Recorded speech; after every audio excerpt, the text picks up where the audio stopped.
ఓం శ్రీ సాయిరామ్. పరిప్రశ్న గ్రంథము నుండి కొంత భాగము తెలుసుకుందాం. ఇస్లాం. మీరే మా తల్లి తండ్రి అని భావించుతున్నాము. సాధ్యమైతే మీకు నేరుగా చెప్పుకుంటాము. అట్లు కాని పక్షములో ప్రార్థన ద్వారా ఉత్తరముల ద్వారా నివేదించుకుంటాము. సాయి. అంతు లేకుండా ఉత్తరములు నాకు చేరుతూనే ఉంటాయి. అన్ని ఉత్తరములను చదివి ఉదయం 10 గంటల సమయంలో వాటిని కాల్చివేదును. ప్రతి ఒక్కటి నేనే స్వయముగా చేయుదును. దాని వలన అంతా సక్రమముగా జరుగుతుంది. నేను ఎన్నడూ నిద్రించను. రాత్రి సమయంలో దీపములను ఆర్పివేసి పక్కపై విశ్రమించేదను. దీపములు వెలుగుతూనే ఉంటే భక్తులు గుమికూడెదరు. నాకు నిద్రించవలసిన అవసరం లేదు. కానీ మానవులకు కనీసము 4 గంటల నిద్ర అవసరము. కొందరు అనుకోవచ్చును, నేను సాయంకాలము 4 గంటల వరకు నిద్రించేదనని.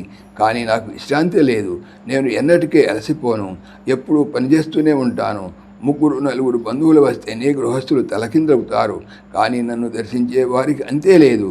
నేను పండితులకు, కళాశాలకు, లక్షలాది భక్తులకు చెందిన ప్రతి చిన్న విషయాన్ని స్వయంగా చూసుకోవాల్సి ఉన్నది. చాలామంది విషయంలో వారు చేయు కార్యం ఒక బాధ్యత ఇంకొకరిపై ఉంటుంది. కానీ ఇక్కడ కార్యములే కాక వాటి ఫలితముల బాధ్యత కూడా నా భుజస్కంధములపై ఉన్నది. సాయిరామ్.